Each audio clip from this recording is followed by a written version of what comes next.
કેમ છો વિદ્યાર્થી મિત્રો? હું છું પ્રતીક સગર અને આજે આપણે ભણી રહ્યા છે FY BCom semester 1 financial accounting 2 unit number છે 2 અને જેનું નામ છે રાસના હિસાબો. આજે આપણે ભણી રહ્યા છે પાંચમો પાઠ. આગળ મેં 4 ભાગ બનાવી દીધા છે. જો તમે ન જોયા હોય તો ડિસ્ક્રિપ્શનમાં તેની લિંક મૂકેલી છે. દાખલાની રકમ બરાબર ધ્યાનથી વાંચજો, સાંભળજો. એના વગર દાખલાની ખબર પડશે નહીં. આવું દર વખતે હું કહું છું અને ઘણા વિદ્યાર્થીઓને ફોલો કરે છે અને મને કોમેન્ટ પણ કરે છે. જોઈએ છે અહીં શું લખ્યું છે. રાધા અને મીરા જમીનનો એક ટુકડો ખરીદી. જો અહીંયા જમીનનો એક ટુકડો ખરીદે છે. કૃષ્ણનગર હાઉસિંગ સોસાયટી બાંધવા માટે સંયુક્ત સાહસમાં જોડાયા. તેમણે નફો નુકસાન અનુક્રમે 3:2 ના પ્રમાણમાં વહેંચવાનું નક્કી કર્યું. 3:2 માં એ લોકો નફો નુકસાન વહેંચશે. તેમણે સંયુક્ત બેંકમાં, અહીંયા શબ્દ આવી ગયો છે સંયુક્ત બેંકમાં, એનો મતલબ કે આ લોકો ઇન્ડિવિજ્યુઅલ એટલે કે અલગ ચોપડા રાખે છે. બરાબર, ચાલો. સંયુક્ત બેંકના ખાતામાં ₹30 લાખ તેમના નફા નુકસાનના પ્રમાણમાં જમા કરાવે છે. હવે આનું પ્રમાણ આપણે પહેલા કાઢી લઈએ. તો 30 લાખ કીધા છે. શું કીધા છે આપણને? 30 લાખ રૂપિયા. હવે 30 લાખને આપણે બે અલગ અલગ પ્રમાણમાં વહેંચવાના. તો પહેલું પ્રમાણ આપણે કોનું કાઢીએ? તો રાધાનું. અને રાધાનું પ્રમાણ છે 3/5. એટલે હું આ ગણતરી કરું છું રાધાની. બરાબર છે, ગુણ્યા 3/5 કેટલા આવશે? તો ગણતરી કરી લઈએ આપણે. 30 લાખ ગુણ્યા 3/5 18 લાખ આયા. રાધા 18 લાખ લાવશે. બરાબર, એ જ રીતે હવે ગણતરી કરીએ આપણે મીરાની. બરાબર, ચાલો 30 લાખ રૂપિયા લખીએ પાછા, ગુણ્યા 2/5. 30 લાખ ગુણ્યા 2/5 12 લાખ.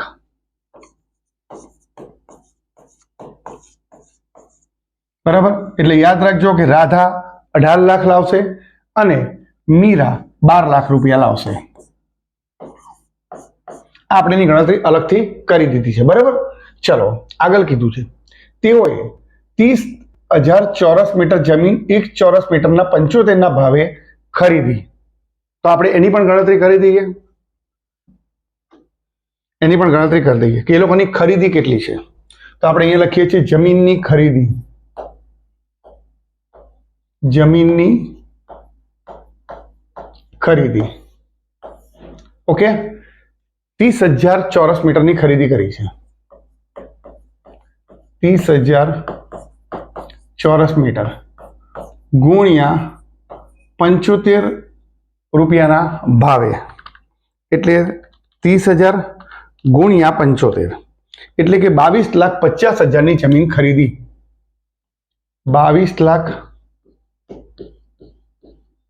22,50,000 રૂપિયાની જમીન ખરીદી. આ એક કામની વસ્તુ આવી ગઈ છે. બરાબર, ગણતરી બધી જોડે જોડે જ કરતા જઈએ છે, રકમ વાંચતા જઈએ એમ જ, એટલે પાછળથી આપણને તકલીફ ઓછી પડે. બીજું કીધું છે જેના નાણાં સંયુક્ત બેંક ખાતામાંથી ચૂકવ્યા છે. બરાબર, જે પૈસા એ લોકો જમા કર્યા એમાંથી જે લોકોએ ખરીદી કરી છે. આગળ, આ માટે તેઓએ નીચે પ્રમાણના ખર્ચા ચૂકવ્યા છે. જમીન સમતલ કરવાનો ખર્ચ, મ્યુનિસિપાલિટી કરવેરાનો ખર્ચ અને દસ્તાવેજ વકીલ સ્ટેમ્પ ડ્યુટીનો ખર્ચ 30,000. આ છે ને, આ બધા ખર્ચા છે, પણ આ ખર્ચા રોકડમાં ચૂકવેલા છે અથવા તો બેંકથી. બરાબર, બેંકમાંથી, સંયુક્ત બેંક ખાતામાંથી આપણે ચૂકવીશું. જ્યારે અહીંયા જો લખેલું છે રાધાએ ચૂકવ્યા, મીરાએ ચૂકવ્યા, તો આ એમના મૂડી ખાતામાં લખાશે, રાધા અને મીરાના. અને આ શું છે? તો કે આવક છે. તો આ ખર્ચ નથી, આ આવક છે. બરાબર, આ પ્રમાણેની ગણતરી કરીને આપણે દાખલો આગળ ગણીશું. આગળ કીધું છે જમીનના 500 ચોરસ મીટરના પ્લોટ પાડી જમીન વેચવાનું નક્કી કર્યું. એટલે આપણે જે 30,000 ચોરસ મીટરની જમીન ખરીદી હતી એમાંથી 500-500ના આપણે ભાગ પાડવાના છે. પણ એક વાત લખી છે અહીંયા આગળ, જમીનનો 1/6 ભાગ જાહેર રસ્તાઓ માટે છોડવામાં આવ્યો છે. તો હવે આપણે આની બી ગણતરી કરી લઈએ. બરાબર, ચલો એની ગણતરી. તો અહીંયા લખીએ છીએ કે જમીન કેટલી લીધી હતી? 30,000 ચોરસ મીટર ગુણ્યા 1/6 ભાગ શેના માટે? જાહેર રસ્તા માટે. જાહેર રસ્તા માટે. ચલો, તો 30,000 ભાગ્યા 6, 5,000 ચોરસ મીટર. 5,000 ચોરસ મીટર જાહેર રસ્તા માટે. ઓકે, એટલે ઓલરેડી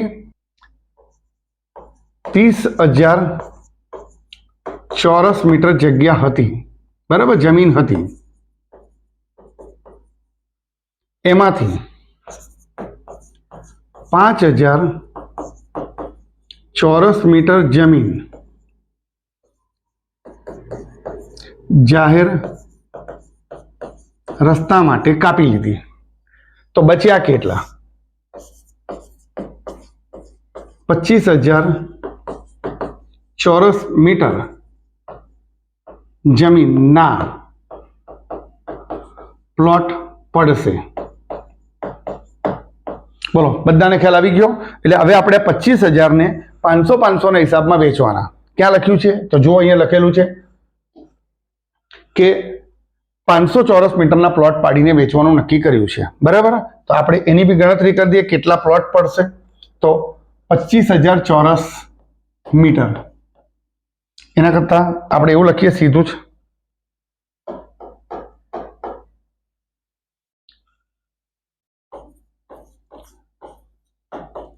500 ચોરસ મીટર બરાબર એક પ્લોટ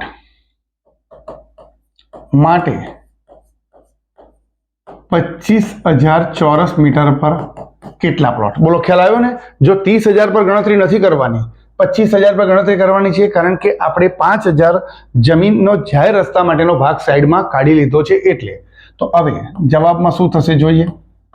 25,000 ગુણ્યા 1 અને છેદમાં 500, બરાબર. તો આપણે 25,000 ભાગ્યા 500 એટલે કે 50 પ્લોટ બનશે. કેટલા બનશે? 50 પ્લોટ બનશે. તો આપણે એક વસ્તુ યાદ રાખવાની થઈ, દાખલો જેમ જેમ આપણે ગણતા જઈશું એમ બધી ગણતરીની જરૂર પડવાની છે આપણને, અને આપણે આ જ વસ્તુનો યુઝ કરીને આગળ દાખલો ગણીશું. આ બધી ગણતરીને ધ્યાનમાં રાખજો. ચલો, આગળ કીધું છે રૂકમણીએ 80% પ્લોટ પડતર પર 50% નફો ચડાવી રોકડીથી વેચ્યા. હવે આ રૂકમણી છે કોણ? અહીંયા તો ક્યાંય નામ છે નહીં, જોઈ લો. આ તો રાધા અને મીરા છે. તો આ એક થર્ડ પાર્ટી છે જેને આપણે જમીન વેચવા માટે આપી હશે, બરાબર. આપણો એજન્ટ હશે, એમ સમજી લો ને. તો રૂકમણીએ 80% પ્લોટ. હવે 80% પ્લોટ એટલે કેવી રીતે? તો આપણે હમણાં જ અહીંયા ગણતરી કરી, જોઈ લો. કેટલા પ્લોટ બન્યા? 50 પ્લોટ, બરાબર. તો 50 પ્લોટના 80%, એટલે અહીં લખું છું 50 પ્લોટના 80%, એટલે કરીએ 50 ગુણ્યા 80%, એટલે કે 40 પ્લોટ થાય. કેટલા થાય? 40 પ્લોટ. આ કોણ વેચશે? તો કે રૂકમણી. કોણ વેચશે પ્લોટ?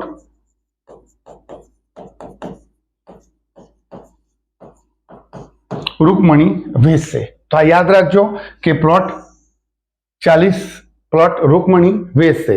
હજી આગળ રકમમાં શું કીધું છે જોઈ લઈએ. હવે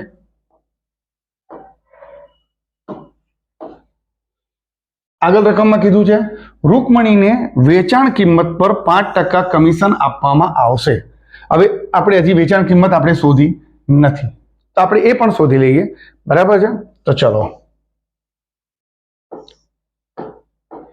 વેચાણ કિંમત માટે શું કરીશું? તો સૌથી પહેલા તો આપણે જે ખરીદી કરી હતી એને જોઈ લઈએ. તો પહેલા રકમમાં જઈએ.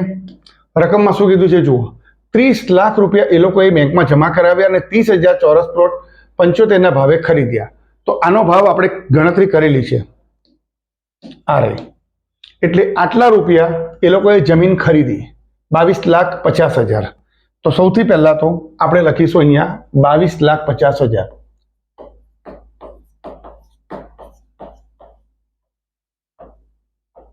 જમીન ખરીદી. આ બધી ગણતરી ધ્યાનથી સમજજો. ન ખબર પડે તો 2 વાર રિપીટ કરીને વિડીયોને જોઈ લેજો. બરાબર? ચલો આગળ. એને શું કીધું છે હજી? તો ખરીદી. ત્યારબાદ આ ખર્ચા ચૂકવ્યા. તો આ ખર્ચાની અંદર 1, 2 ને 3 ખર્ચા રોકડા. કેટલા? 3 ખર્ચા. તો 75,000 વત્તા 15,000 વત્તા 30,000 એટલે 1,20,000 આપણે આ રોકડ ખર્ચા ચૂકવ્યા તે. બરાબર? તો આપણે લખીએ. ચલો અહીંયા 1,20,000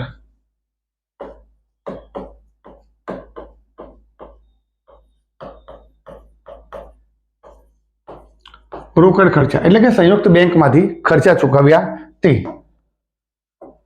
ચાલો ત્યારબાદ આ રાધાએ ખર્ચા કર્યો છે 36,000 અને મીરાએ કર્યો છે 24,000. તો આપણે બંને લખી દઈએ. રાધા 36,000 અને મીરા 24,000. તો 36,000 અને 24,000 રાધાનો ખર્ચો. આ છે મીરાનો ખર્ચો. બરાબર? ચલો આટલું વસ્તુ થઈ ગઈ છે. અને એની અંદર આ એક આવક છે 30,000ની. તો આપણે આવકને બાદ કરી કાઢીએ. તો પહેલાનું ટોટલ કરી દઈએ. ચલો 22,50,000 વત્તા 1,20,000 36,000 અને વત્તા 24,000 24,30,000. તો અહીંયા લખીશું આપણે 24,30,000. આ શું થયું? ખરીદી વત્તા ખર્ચા. અને એમાંથી 30,000 રૂપિયા જે આવક થઈ છે. શેની આવક છે? તો કે વૃક્ષ વેચ્યા હતા. જો અહીં લખ્યું છે વૃક્ષોના વેચાણની. એટલે જ્યારે જમીન સમતલ કરી હોય તો જે લાકડા ઝાડ ઉગેલા હોય એને કાપ્યા હશે અને એની આવક થઈ છે 30,000 રૂપિયા. બરાબર? તો અહીંયા લખીશું આપણે આવક કોની? વૃક્ષોની.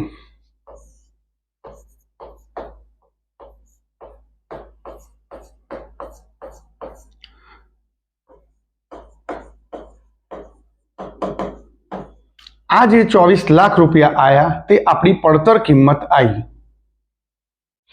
બરાબર? અને એ પડતર કિંમત કોની પર વેચવાની? તો કે 50 પ્લોટની વેચવાની. કેટલાની? 50 પ્લોટની. તો આપણે અહીં લખીએ છીએ 50 પ્લોટ બરાબર 24 લાખ પડતર કિંમત માટે એક પ્લોટ બરાબર કેટલી પડતર કિંમત? તો 1 ગુણ્યા 24 લાખ.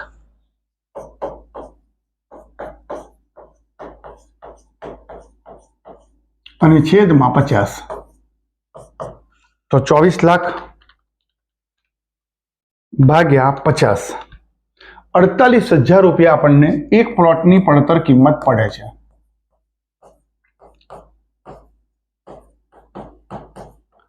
એક પ્લોટની પડતર કિંમત. આપણે એક યાદ રાખવું પડશે આપણે કે એક પ્લોટની આપણને પડતર કિંમત કેટલી મળી? તો કે 48,000 રૂપિયા મળી છે. ચલો હવે આગળ કીધું છે મીરાએ 60% પ્લોટ પડતર પર 25% નફો ચડાવીને વેચી છે. બરાબર છે? ચલો તો મીરાના 16% પ્લોટ કીધા. કેટલા? 16% પ્લોટ. તો આપણે અહીંયા ગણતરી કરી લઈએ છીએ. આ છે રૂકમણી. બરાબર છે? અને હવે વેચે છે રાધા. તો લખીએ છીએ 50 પ્લોટના 16%.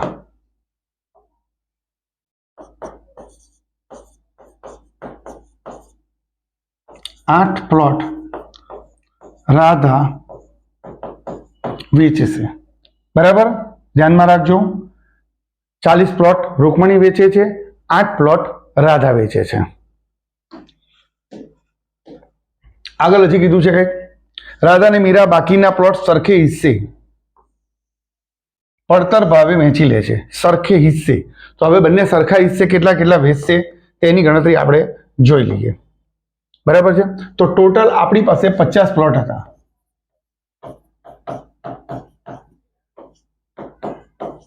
50 પ્લોટ પાડ્યા. એમાંથી રૂકમણીએ કેટલા વેચ્યા? 40. તો લખીશું -40 પ્લોટ રૂકમણીએ વેચ્યા.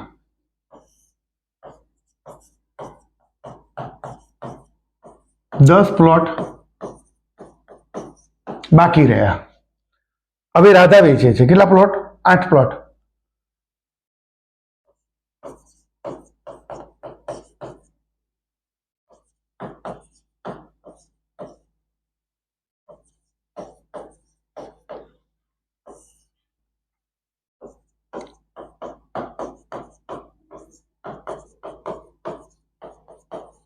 બે પ્લોટ બાકી રહ્યા.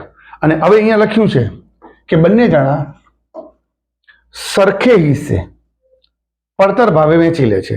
તો હવે પડતર ભાવે લે છે એ તો પડતર ભાવ તો આપણે શોધી કાઢ્યો છે, પરંતુ અહીંયા જે લખ્યા છે બે પ્લોટ, તેમાંનો એક પ્લોટ કોણ લેશે? રાધા લેશે. અને બીજો એક પ્લોટ છે કોણ લેશે? મીરા. તો એક રાધા લેશે અને એક મીરા લેશે. બરાબર. આ પ્રમાણેની આપણી ગણતરી થઈ ગઈ છે. હજી એક ગણતરી નાની બાકી છે, એ દાખલો ગણીશું ત્યારે ચાલુ કરીશું. બરાબર. ખરીદ વેચાણ અને ખર્ચાઓ. સંબંધિત વ્યવહારો સંયુક્ત બેંક દ્વારા થાય છે. બધા ખર્ચા શેના દ્વારા થાય છે? સંયુક્ત બેંક દ્વારા થાય છે. ભાગીદારો વચ્ચે હિસાબની પતાવટ થઈ ગયેલી છે એમ ધારી સંયુક્ત સાહસ ખાતું, સંયુક્ત બેંક ખાતું અને ભાગીદારોના મૂડી ખાતા પેઢીના ચોપડે તૈયાર કરો. બરાબર. તો ચલો સૌથી પહેલા દાખલાની શરૂઆત કરીએ આપણે. હવે જમીનનો ટુકડો એ લોકો ખરીદે છે સંયુક્ત સાહસ માટે. 3:2 ના પ્રમાણમાં વેચવાનું નક્કી કરે છે લોકો.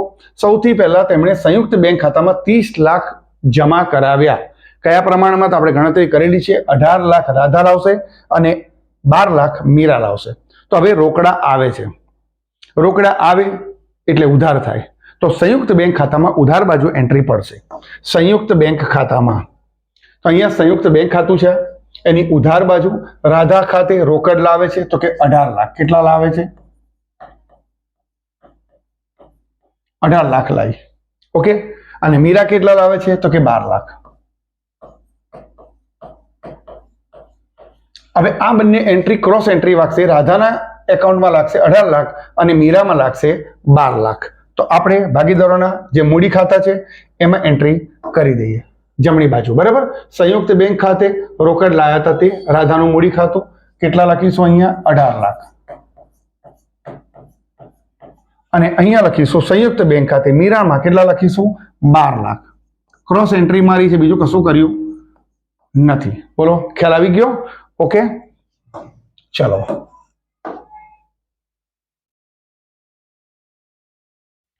હવે કીધું છે 30,000 ચોરસ મીટર જમીન 1 ચોરસ મીટરના 75 ના ભાવે ખરીદી, જેના નાણાં સંયુક્ત ખાતામાંથી ચૂકવ્યા. હવે આપણે પ્લોટની ખરીદી કરી છે અને આપણે ગણતરી આપણે કરી દીધી છે. જોઈ લો. આ રહ્યું. કેટલાની જમીન ખરીદી હતી? તો કે 30,000 ગુણ્યા 75 એટલે કે 22,50,000ની જમીન ખરીદી છે. તો આપણે એની એન્ટ્રી રાસ ખાતામાં મારવી પડશે. ખરીદી તો રાસ ખાતે ખરીદ કરી છે જમીન 30,000 ગુણ્યા 75 22,50,000.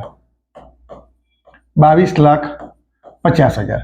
અને આ પૈસા ક્યાંથી ચૂકવવાના છે? કે સંયુક્ત બેંક ખાતેથી. ક્યાંથી ચૂકવવાના છે? સંયુક્ત બેંક ખાતામાં. તો આપણે લખીશું સંયુક્ત બેંક ખાતે. બરાબર. તો અહીંયા સંયુક્ત બેંક ખાતામાં રાસ ખાતે જમીન ખરીદી હતી. કેટલા રૂપિયાની? તો કે 22,50,000ની આપણે જમીન ખરીદી. ચલો ત્યારબાદ આ ખર્ચા છે તે લખવાના છે. તો અહીંયા જમીન સમતલ કરવાનો ખર્ચ કેટલો? 75,000 રૂપિયા. તો રાસ ખાતામાં આપણે ખર્ચ લખવો પડશે. તો અહીંયા જમીન સમતલ કરવાનો ખર્ચ કેટલો? તો કે 75,000 રૂપિયા. ત્યારબાદ મ્યુનિસિપાલિટી કરવેરા. મ્યુનિસિપાલિટી કરવેરા કેટલા છે? તો કે 15,000 રૂપિયા. તો આપણે લખીશું અહીંયા 15,000 રૂપિયા. ત્યારબાદ દસ્તાવેજ અને વકીલ કેટલો ખર્ચો છે? 30,000 રૂપિયા, તો આપણે એ પણ લખી દઈએ 30,000 રૂપિયા. આ ખર્ચો આપણે સંયુક્ત બેંક ખાતામાંથી કરવાના છે, બરાબર. 75,000 વત્તા 15,000 અને વત્તા 30,000, ટોટલ 1,20,000 રૂપિયા. એટલે અહીંયા લખો 1,20,000 રૂપિયા. આ બધા ખર્ચા આપણે સંયુક્ત બેંક ખાતામાંથી ચૂકવ્યા છે, લખેલું છે. તો સંયુક્ત બેંક ખાતામાં એની ક્રોસ એન્ટ્રી એટલે કે જમા બાજુ એન્ટ્રી વાગશે. તો અહીંયા લખ્યું છે રાસ ખાતે ખર્ચા 1,20,000.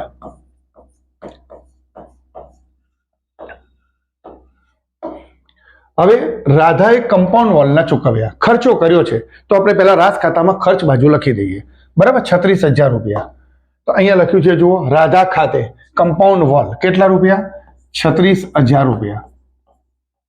આની ક્રોસ એન્ટ્રી ક્યાં વાગશે? તો રાધાના ખાતામાં વાગશે. ક્યાં વાગશે? કારણ કે આ ખર્ચો રાધાએ ચૂકવેલો છે, તો રાધાના મૂડી ખાતામાં જમા બાજુ લખીશું.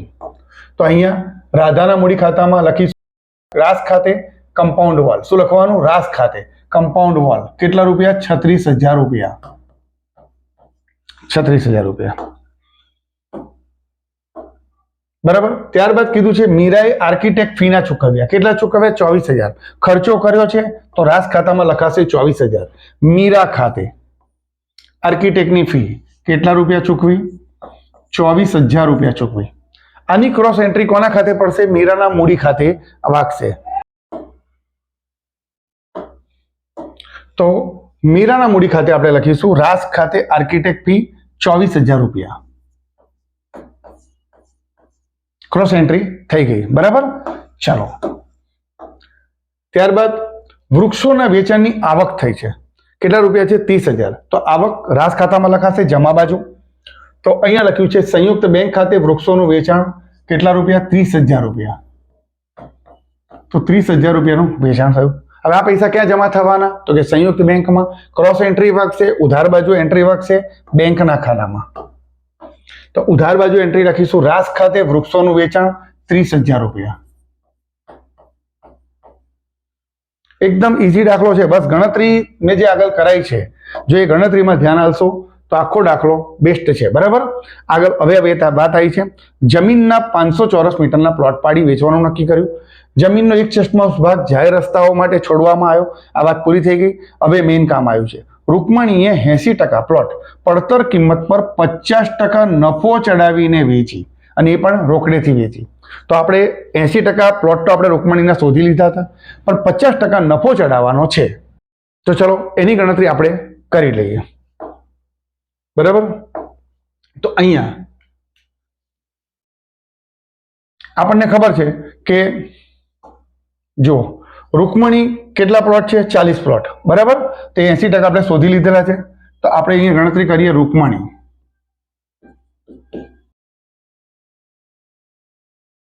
રૂકમણીની ગણતરી કરીએ. 40 પ્લોટ, એક પ્લોટની કિંમત આપણે શોધેલી છે 48,000 રૂપિયા. જો આ રહી, બરાબર. તો અહીંયા લખીશું હવે 48,000 રૂપિયા એક પ્લોટની કિંમત.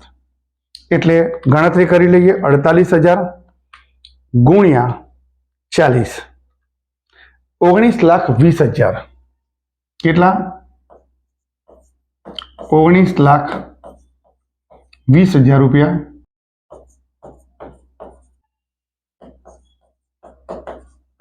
આ થઈ પડતર કિંમત. હવે આના 50% નફો ચડાવવાનો છે, એટલે ગુણ્યા 50%. શું કરવાનું? તો 9,60,000 રૂપિયા આવે છે. 9,60,000 રૂપિયા 50% નફો ચડાયો, અને આ બેનો સરવાળો કરીએ તો થાય છે 28,80,000.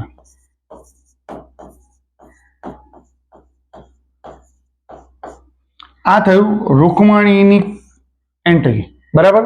હવે આપણે જઈએ રકમ પર પાછા. શું લખ્યું છે જોઈએ. રૂકમણીએ 80% પ્લસ પડતર પર 50% નફો ચડાવી રોકડેથી વેચ્યું. રૂકમણીએ વેચ્યું 28,80,000. તો વેચાણ હંમેશા રાસ ખાતામાં જમા બાજુ આવે. તો લખ્યું છે સંયુક્ત બેંક ખાતે રૂકમણીનું પ્લોટનું વેચાણ કેટલા રૂપિયા લખીશું? 28,80,000. આ રોકડે વેચાણ કર્યું એટલે કે સંયુક્ત બેંક ખાતામાં એની ક્રોસ એન્ટ્રી વાગશે. તો સંયુક્ત બેંક ખાતું આપણે જોઈએ અને એની અંદર ક્રોસ એન્ટ્રી ઉધાર બાજુ રાસ ખાતે રૂકમણીએ કરેલું વેચાણ કેટલા રૂપિયા? તો કે 28,80,000 રૂપિયા. ઓકે, આ એક કમ્પ્લીટ કામ પૂર્ણ થયું. ચલો આગળ. રૂકમણીને વેચાણ કિંમત પર 5% કમિશન આપવામાં આવે છે. તો આની બી ગણતરી કરી લઈએ આપણે. તો ચલો રૂકમણીના કમિશનની ગણતરી. તો અહીંયા લખીએ છીએ કમિશન. આ કોનું કમિશન છે? રૂકમણીનું. તો 28,80,000 5%. તો 28,80,000 ગુણ્યા 5% એટલે કે 1,44,000. 1,44,000 રૂપિયા કમિશન આપણે આપવું પડ્યું છે. કોને? રૂકમણીને. તો આ ખર્ચ કહેવાય. તો રાસ ખાતામાં લખાશે ઉધાર બાજુ. તો સંયુક્ત મૂડી ખાતે રૂકમણીને કમિશન 1,44,000 રૂપિયા. 1,44,000 રૂપિયા. અને આ ક્યારે ચૂકવ્યું હશે? કેવી રીતે? તો કે સંયુક્ત બેંક ખાતામાંથી. તો આની ક્રોસ એન્ટ્રી જમા બાજુ પડશે સંયુક્ત બેંક ખાતામાં. તો અહીંયા લખેલું છે રાસ ખાતે રૂકમણીને કમિશન 1,44,000 રૂપિયા. ચલો આગળ જઈએ છીએ. હવે મીરાએ 16% પ્લોટ પડતર પર 25% નફો ચડાવીને કેટલીક ગોપીઓને વેચ્યા. જેને વેચ્યા એને પણ વેચ્યા કોણે? મીરાએ 16% પ્લોટ આપણે ગણતરી કરેલી છે. 16% પ્લોટ એટલે કે 8 પ્લોટ આપણે વેચેલા. જો આ લખ્યું છે રાધા કેટલા પ્લોટ વેચે છે? 8. ચલો એની ગણતરી આપણે કરી લઈએ. તો અહીંયા રાધાની ગણતરી હવે કરું છું. રાધાની ગણતરી બરાબર. રાધા કેટલા પ્લોટ હતા? તો કે 8 પ્લોટ. ગુણ્યા કેટલા લેવાના? તો કે એક પ્લોટના 48,000 રૂપિયા. એટલે લખીશું 48,000 રૂપિયા. ચલો આની કિંમત કેટલી થાય છે? તો કે 48,000 ગુણ્યા 8 એટલે કે 3,84,000 રૂપિયા થાય છે. 3,84,000 રૂપિયા બરાબર છે. આ શું થઈ? પડતર કિંમત.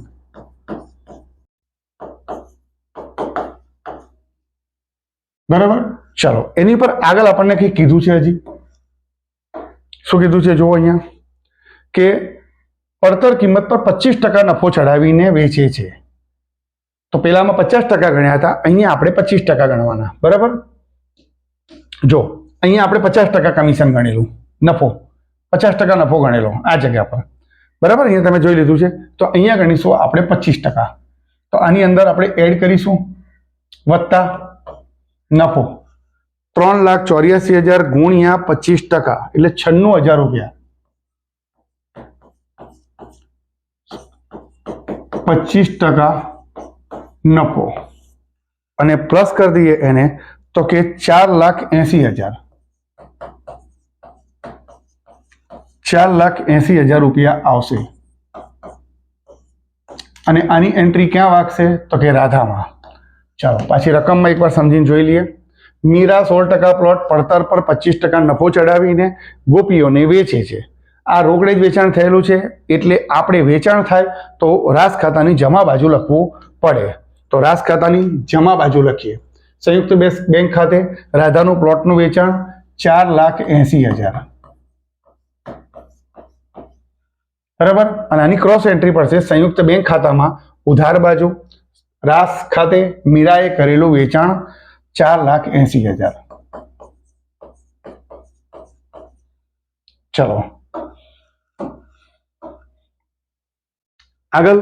રાધા અને મીરાએ બાકીના પ્લોટ સરખે હિસ્સે પડતર ભાવે વહેંચી લીધા. પડતર ભાવે વહેંચ્યા છે. વેચાણ થાય કે ભાગીદાર લઈ જાય ગણવું તો પડે જ. તો રાસ ખાતામાં લખીશું આપણે.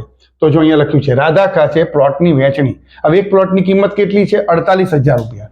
એટલે હું 48,000 રૂપિયા આમાં પણ લખીશ અને 48,000 રૂપિયા આમાં પણ લખીશ. કેમ?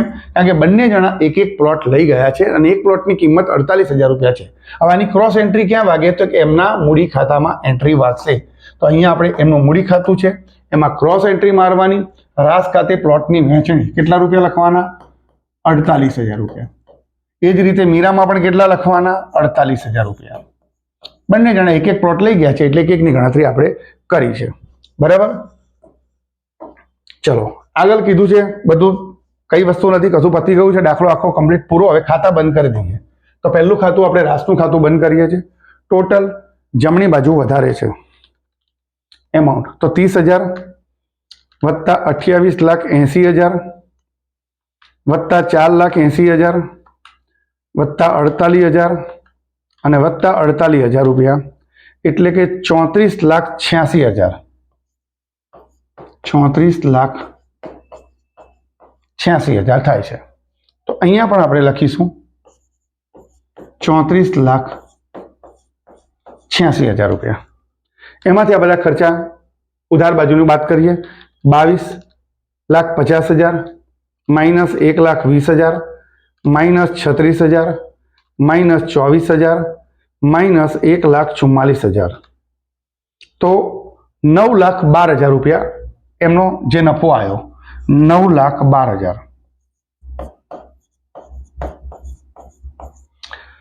9,12,000 ને 3/2 ના પ્રમાણમાં વહેંચવાનું છે. બરાબર? એટલે ગુણ્યા 3 ભાગ્યા 5. 5,47,200.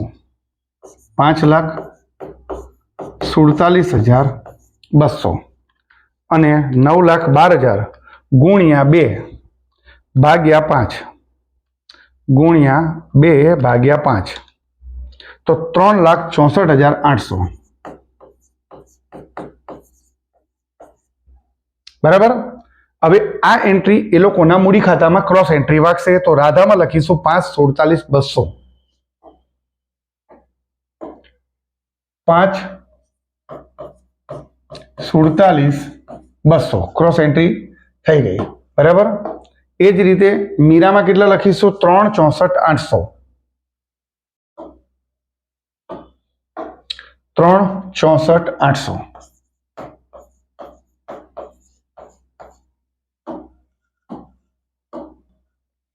અહીંયા આપણું રાસ ખાતું કમ્પ્લીટ બંધ થઈ ગયું છે. હવે આપણે એમના મૂડી ખાતા બંધ કરીએ. તો મૂડી ખાતાનું ટોટલ કરીએ. જમણી બાજુનું રાધાનું 18 લાખ વત્તા 36,000 વત્તા 5,47,200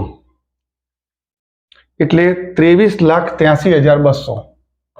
23,83,200. તો અહીંયા પણ લખીશું 23,83,200. એમાંથી આ 48,000 બાદ કરવાના એટલે 23,35,200. 23,35,200 આ આપણે રાધાને ચૂકવવાના છે. કીધું છે કે ચૂકતે કરી દેવાના છે, એવું સમજી લેવાનું છે. તો રાધાના મૂડી ખાતે આપણે લખેલા છે. સંયુક્ત બેંક ખાતામાં આપણે ક્રોસ એન્ટ્રી મારીશું જમણી બાજુ અને એમાં લખીશું રાધા ખાતે પૈસા ચૂકવ્યા છે 23,35,200. બરાબર? એ જ રીતે આપણે હવે મીરાનું ખાતું બંધ કરીએ છીએ. તો મીરાનું ટોટલ કરીએ છીએ 12 લાખ વત્તા 24,000 3,64,800 15,88,800. તો લખી દઈએ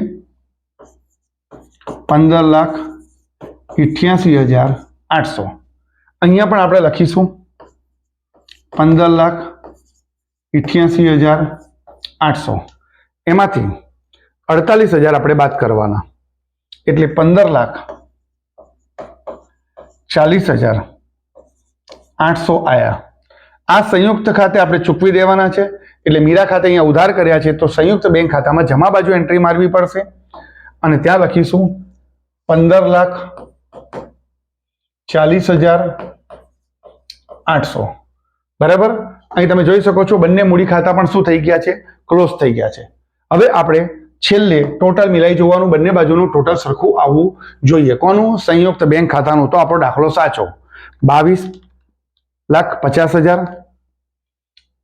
વત્તા 1,20,000, 1,44,000, 23, 35, 200, 15, 40, 800, 63,90,000 આ બાજુનું ટોટલ આવ્યું છે. 63,90,000 આ બાજુનું ટોટલ પણ 63,90,000 જ થવું જોઈએ. 18 લાખ વત્તા 12 લાખ 30,000, 28,80,000 વત્તા 4,80,000. અહીંયા પણ થઈ જાય છે 63,90,000 રૂપિયા. વિદ્યાર્થી મિત્રો, આશા રાખું છું કે તમને આ આખો દાખલો પરફેક્ટ બરાબર ખ્યાલ આવી ગયો હશે જ. બરાબર છે? જો તમને આ વિડીયો બરાબર સમજમાં આવતા હોય તો બીજા મિત્રોને પણ શેર કરજો, જેથી બીજા મિત્રો પણ ભણી શકે. થેન્ક યુ વિદ્યાર્થી મિત્રો. Thank you so much.